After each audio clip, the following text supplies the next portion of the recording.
We will always wonder about our dreams. When we wake, we become confused, as if it was real. In your dream, you could be forever running from someone you fear, or perhaps towards the object of your fantasy. If there is one thing about our dreams that we can all appreciate, it is that we all dream. It is just as much as part of our lives as it is to breathe, to talk, as it is to sleep. We will talk about the nature of our dreams, where they come from, and allow you to enhance the way you think about your dreams, even your nightmares. So where do our dreams come from? We know from research that most of the time our dreams are formed from a process of REM sleep. REM sleep is when our eyes move rapidly, even as they are closed, where the muscles in our arms and legs become practically immobilized. What is also critical about REM sleep is that our brains are equally as active as if we were awake. Some theories also account our eye movements in sleep are due to the hallucinating imagery in our dream. So when we talk about our dreams, it is very much a mental activity that takes place in our forebrain. This is a part of our brain that controls our behavioural responses, conjuring the images recalled from our dreams.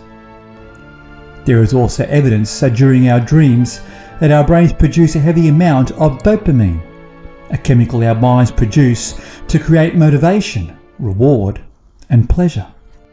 Therefore, we can conclude one important element when it comes to dreaming. It is an emotional activity. Some of these theories don't come without their controversy, which is no surprise, as our dreams will always be intriguing and a mystery to us. This also asks the question, is there more to our dreams than just our brains themselves? Our dreams expose our anxieties, brings forth the nightmare that destabilizes us in our waking hours.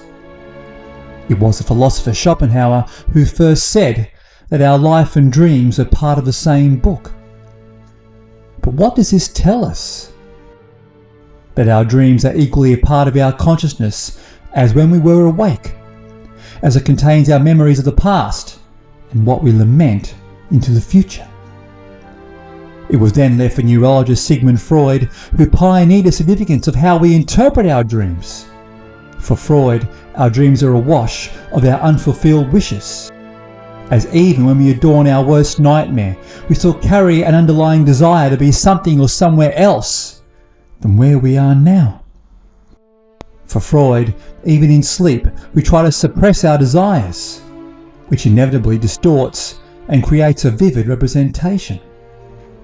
This explains the weirdness of our dreams. We will conjure a floating milk carton in the sky, or an encounter with a large lizard. It is through this dramatic and condensed imagery that allows us to keep our dreams in memory, to provide us with meaning that we can take into our waking world.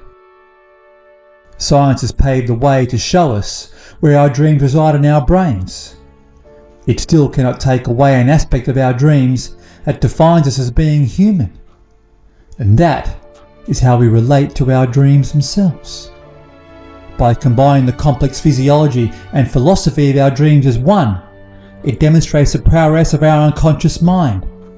It exposes our instinctive behaviours to become adaptive and somewhat reactive, allowing us to deal with what is troubling us and emotionally express this in a form through our unique imagery. We realise our dreams denote the absurdity of our lives. Our dreams represent the most complicated aspect of our consciousness, the pinnacle of our intellectual activity. It is the inner essence of what our lives represent through our mind and matter, and yet riddled through our deeds and desires.